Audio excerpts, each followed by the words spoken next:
Hello everyone, welcome back to my channel PS blog. Friends, I hope आप सभी अच्छे होंगे और मैं भी अच्छी हूँ। तो फ्रेंड्स, आज के ब्रेकफास्ट में मैं बनाने वाली हूँ बेसन और मूंग की दाल के पराठे। तो मैंने इसमें मिक्स किया हुआ है क्योंकि आप लोग जानते हैं, जैसे यदि मूंग की दाल की आटे का ज़्यादातर आपने ये देखा होगा कि मूंग को रात में भिगो कर रख दें और फिर पराठे बनाए जाते हैं भर के। तो उस तरीके के हम नहीं बनाएंगे।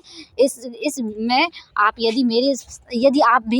कभी आपके पास मूंग का आटा रखा हो ना, कभी कभी ये हो जाता है कि हम मूंग को पीस देते हैं या कह सकते हैं मिक्सी में चला देते हैं खड़ी मूंग को, और फिर उसमें जो नीचे का बुर बचता है ना, तो उसको और छिकले को जो भी रहता है उसका, तो वो पूरा अच्छे से रख लीजिए। फटकने के बाद ये तो उसको फिर उसके मैंने आज सोचा, क्योंकि मेरी मम्मी बहुत ज़्यादा बनाया करती थी और ये पराठे मुझे अच्छे भी बहुत लगते थे। तो मैंने कहा क्यों ना आज इस बार मैं भी ट्राई ऐसे ही करूं।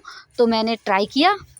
देख पा रहे होंगे, हालांकि मैं आप लोगों को बताऊं कि अकेले मूंग का यदि आप आटा का लगाएंगे ना तो बनेगा ही नहीं। इसलिए इसमें मैंने मिक्स किया है बेसन और प्लस आटा, तीनों चीज़ें मिक्स की हैं। और मैंने कम से कम एक कटोरी की क्वांटिटी में, जैसे जिस हिसाब से मेंबर रहते हैं उस हिसाब से। यदि आप 2 ही लोग हैं तो आप सीधी सी बात है थोड़ा थोड़ा सा छोटी कटोरी भी अपना कर सकते हैं। और यदि आप लोग थोड़ा फैमिली में ज़्यादा हैं, 4 लोग हैं और फिर आपको थोड़ा ज़्यादा खाना है उस हिसाब से, तो मैंने एक कटोरी तीनों चीज़ों को मिक्स किया है। 1 कटोरी बेसन, 1 कटोरी आटा और 1 कटोरी और ये मूंग की, जैसे मैंने आपको बताया। इसमें थोड़ा सा मैंने ऑयल भी बाद में मिला लिया ताकि थोड़ा सा अच्छे सॉफ्ट बन जाएं। और जैसे आप लोग देख पा रहे होंगे, पहले तो मैं आपको क्या ही बताऊं, पहले तो मुझे ये लग रहा था कि ये लगेगा ही नहीं अच्छे से, लेकिन फिर मेरी कोशिश करने के बाद मैंने इसमें गर्म पानी, आप लोग ये बात, ठंड का मौसम है, ऐसे में बिगड़ जाता है। यदि आप लोग भी बनाना चाहते हैं तो फिर ये करिएगा, गर्म पानी यूज करिएगा। तो बस मैंने भी, आप लोग देख पा रहे हो, मैंने गर्म पानी यूज कर रही हूँ। और हालांकि फिर भी अच्छे से नहीं हो पा रहा था तो मैंने थोड़ा सा आटा की क्वांटिटी बढ़ा दी। जैसे आप लोगों को बता दूं कि आटा जो होता है गेहूं का, तो वो थोड़ा सा अच्छे से लग जाता है, उसे लगाने में थोड़ा सा आसानी होती है। बेसन है तो बेसन भी चिपकता है, मूंग की दाल है उसका जो आटा है तो वो भी चिपकता है। तो दोनों चीज़ों का जो मिक्सचर हो जाता है जो ज़्यादा चिपकता है, तो इस वजह से फिर मैंने थोड़ा सा 1 कटोरी की थोड़ा सा और एक्स्ट्रा मैंने डाला, जैसे आप लोग देख पा रहे होंगे। तो बस फिर मैंने इसमें मिलाया नमक, थोड़ा सा ऑयल, और इसके बाद जैसे अपन लोग भुकनू बनाते हैं ना, जो मिर्च वगैरह रखने के लिए, उस तरीके का मिलाया। और तो देखते हैं कैसे बनाते हैं, आप लोग भी ट्राई करिएगा। कभी कभी हो जाता है ना कि हम मूंग की दाल के भर के भी बनाते हैं पराठे, और कभी कभी ऐसे भी बना सकते हैं। तो चलिए, शायद मैंने आप लोगों को बताया है कि मैं भी थोड़ा बहुत नई हूँ तो मुझसे ज़्यादा रेसिपीज बनती नहीं है, लेकिन ये है कि थोड़ा मम्मी लोगों का ये रहता था कि मम्मी लोग हमें क्या बना के खिलाती थी, कैसे बनाती थी, तो ये चीज़ हो जाती, उनसे जो हम देखते रहे तो वो एक्सपेरिमेंट हमें बाद में शादी के बाद करने का मौका मिलता है या करते हैं। तो देखिए, ये मेरा फाइनली ये आटा लग चुका है। चलिए अब बनाते हैं।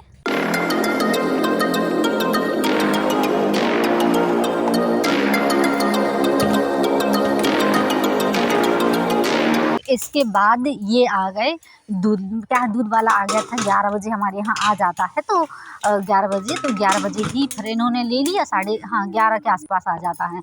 तो इन्होंने दूध ले लिया और फिर मैंने सोचा अब चलिए, मैंने साथ में बनाए दाल। पहले मैंने पराठे बनाए, पराठे ये सबको ब्रेकफास्ट करा दिया। फिर इसके बाद मैंने बनाई दाल, तो साथ ही साथ चढ़ा दी थी चाय के साथ ही। जैसे हम लोग, मैं बताऊँ आपको, चाय और मैंने जो यहाँ के आप बोलते हैं चूड़ा, तो उसके साथ मैंने चाय को सर्व किया। और इसके बाद मैंने किया फिर पराठे, मैंने प्लानिंग की, पराठे बनाए।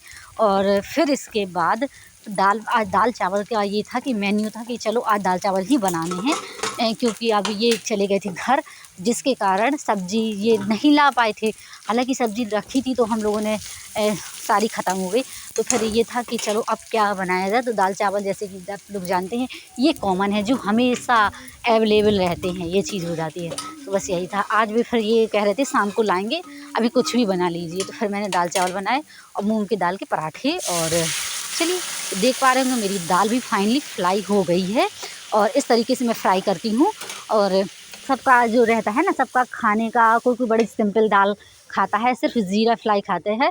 मैं ज़्यादातर ये हरी मिर्च और ज़ीरे और कभी हाँ जीरे और थोड़ा सा हरा मतलब हरा धनिया वगैरह सारी चीज़ें मैं मिला लेती हूँ। और प्याज तो मैं हमेशा, मेरा कॉमन है, प्याज तो मैं हमेशा दाल में डालती, फ्राई में डालती ही हूँ। और बनी रही है। ये तो फ्राई होने के बाद फिर मैंने इसे हटा दिया, क्योंकि ये सबसे पहले चाय के साथ साथ ही पक गई थी दाल।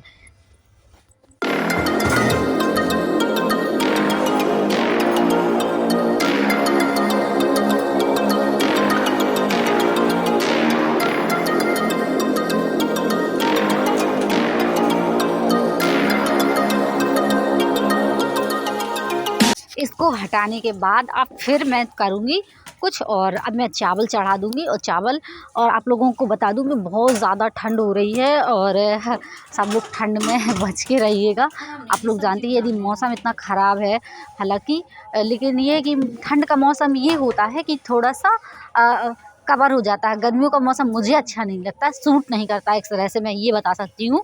और सबकी अपनी अपना बॉडी है, सबका बॉडी का टेम्परेचर अलग अलग होता है, सबके स्वभाव और एडाप्टेशन सबका अलग अलग रहता है। ये थोड़ा सा चेंजेस सबके रहता है। तो फ्रेंड्स, आई होप आप सभी अच्छे होंगे। तो फ्रेंड्स, चलिए ब्लॉग पर आ गए हैं, तो पहले से मैं एक बार और बोल दूँ, किसी कारणवश मेरा ब्लॉग अच्छा लगता है ना, तो लाइक कर दीजिए, सब्सक्राइब कर दीजिए, ताकि हम लगातार बातें करते रहें और आप लोग मुझसे कुछ सीखते रहें और मैं भी आपसे कुछ ना कुछ सीखती रहूं। तो फ्रेंड्स, और ये मेरा छोटा सा ब्लॉग चैनल है, हालांकि मैं इससे थोड़ा बहुत यही उम्मीद करती हूँ कि आप लोगों के साथ जो मेरा घर गृहस्थी का काम है वो सारी चीज़ें मैं शेयर करूँ, और प्लस आप लोगों से कुछ एक्स्ट्रा भी सीख पाऊँ या आप लोगों से ले पाऊँ, कहते हैं। तो बस यही है मेरा प्रयास रहता है। आप लोग ये सोच रहे होंगे कि तो ये जनरली आटा की तरह दिख रहा है, हालांकि ये लाइट की वजह से दिख रहा है, नहीं तो ग्रीन ग्रीन था ये, और पराठे उसके ग्रीन ग्रीन बने थे। तो ये है, अच्छा कह सकते हैं, पौष्टिक प्रोटीन से युक्त पराठे, और इसमें क्या है, काफ़ी सारी चीज़ें मिली हुई हैं। और जैसे कि ज़्यादातर आजकल आता है ना मल्टी व्हीट, इस तरीके का आजकल तो मल्टी है, उसमें काफ़ी सारी चीज़ें मिक्स रहती हैं, मक्के का और मैं क्या ही बताऊं, और मक्के का और भी कई सारी चीज़ें रहती हैं जिसमें मिक्स करके आटा लोग बनाते हैं रोटी। तो इससे क्या होता है, ये थोड़ा सा ज़्यादा एनर्जेटिक होती है, कम से कम 8-9 चीज़ें अनाज में मिक्स रहते हैं, इस तरीके से भी बनाते हैं कोई कोई। लेकिन फ्रेंड्स, मैं तो अभी 3 ही चीज़ें मिक्स करके बना रही हूँ। और जैसे क्योंकि चना की दाल है और बेसन का आटा, कहते हैं बहुत ताकतवर होता है और रोटी बना के खाना चाहिए। हाँ, तो आप लोग भी ज़रूर ट्राई करिएगा बेसन की। लेकिन बेसन की रोटी ना इतनी आसानी से नहीं बनती, मैं आप लोगों को बता दूं। हमेशा आटा लगा के साथ में बराबर बराबर क्वांटिटी में आप लगाइएगा, फिर बनाइएगा। तो फ्रेंड्स, देख लीजिए आप लोग, फाइनली मेरी ये पराठे मैंने स्टार्ट कर दिए बनाने। और बस क्या है, कभी कभी मूड होता है ब्लॉग करने का, आप लोगों को मालूम ही नहीं है। मैं आप लोगों से यही कहूँगी कि थोड़ा भाई सब्सक्राइब कर लीजिए, और इसमें आपका कोई पैसा नहीं लगना है, और ये हमारी रिक्वायरमेंट है। तो फ्रेंड्स,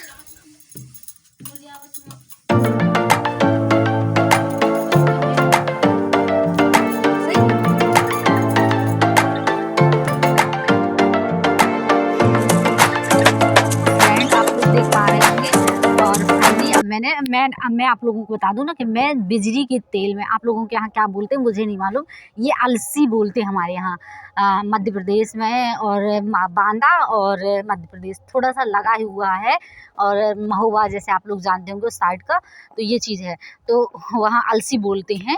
और यहाँ कुछ और बोलते होंगे, मुझे नहीं मालूम, बिहार साइड, बिहार महाराजगंज साइड। हालांकि कुछ चीज़ें तो मैं जानने लगी हूँ और कुछ चीज़ें थोड़ा सा यूनिक रहते हैं, तो मैं कुछ वर्ड नहीं जान पाती यहाँ के।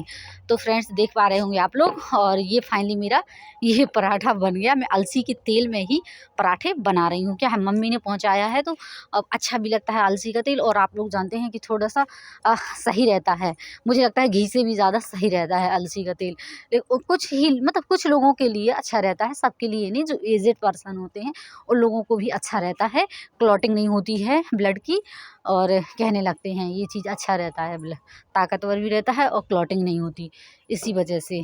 तो फ्रेंड्स, तो आई होप आप लोग को मेरा ब्लॉग अच्छा लगता होगा।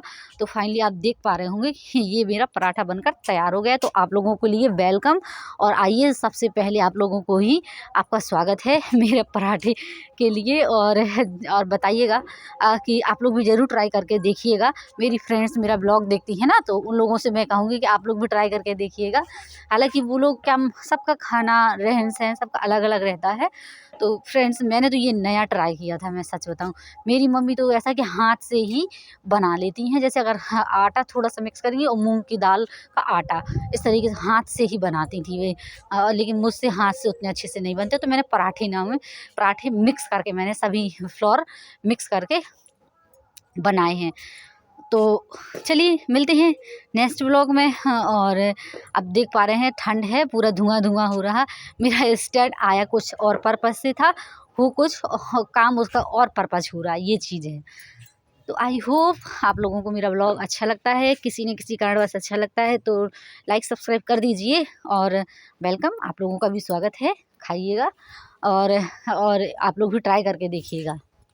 तो जैसे कि आप लोग जानते हैं, कल है 22 जनवरी। और 22 जनवरी यानी कि राम आएंगे। और ये प्राण क्या बोलते हैं, 22 जनवरी को होना है प्राण प्रतिष्ठा। यानी कि 22 जनवरी को होना है अयोध्या में राम मंदिर का उद्घाटन, नया उद्घाटन। और बहुत सारी आप लोग फाइनली आप लोगों ने लुक देखा कि इस तरीके के मेरे पराठे बन गए और ब्रेकफास्ट मैंने पहुंचा दिया। तो ओके। और सबसे पहले आप लोगों को 22 जनवरी की और प्राण प्रतिष्ठा की बहुत बहुत शुभकामनाएं। कुछ अच्छा काम भी करिएगा। मेरी फ्रेंड्स हमेशा कहती है दान दीजिए, दान दीजिए। तो मैं भी कल अगर हो सकेगा तो मैं हालांकि देखिए, मैं अब भगवान को तो मैंने देखा नहीं, लेकिन हाँ, मुझे लगता है कि जो गरीब लोग हैं आप लोगों को भी दान देना चाहिए। और मैं भी अपना, कहते हैं ना हम गृहस्थ जीवन में हैं, तो हमेशा आप भगवान से हो, प्रकृति से हो और अपने कहते हैं कहीं ना कहीं हमारा कहीं ना कहीं सबका हिस्सा हमसे जुड़ा रहता है। तो ये चीज़ है, थोड़ा सा आशीर्वाद के लिए, बरकत के लिए अपने घर में हमेशा थोड़ा सा भगवान के नाम का भी जो दूसरे गरीब हैं और जिनकी हम सहयोग कर सकते हैं, पंडित को भी दे सकते हैं, जो गरीब पंडित हैं। क्योंकि आप लोग जानते हैं बड़े पंडित को मत दीजिएगा, क्योंकि उनके पास ऑलरेडी बहुत ज़्यादा है। इस तरीके आप लोग भी भगवान के नाम से ही सही दान देना चाहिए। और भगवान के नाम से तो ठीक है, मैं तो ये कहूँगी कि हमेशा कुछ ना कुछ थोड़ा बहुत अपनी क्षमता के अकॉर्डिंग ज़रूर कुछ ना कुछ देना चाहिए। तो चलिए मिलते हैं नेक्स्ट ब्लॉग में। Okay bye. किसी कारणवश मेरा ब्लॉग अच्छा लगता है तो लाइक सब्सक्राइब शेयर करिएगा। और फिर बाद में आगे मैं अपना सिंपल सा मेकअप करने और फुर्सत हो गई। Okay bye. सब्सक्राइब ज़रूर कर लीजिएगा। लाएंगे राम जी।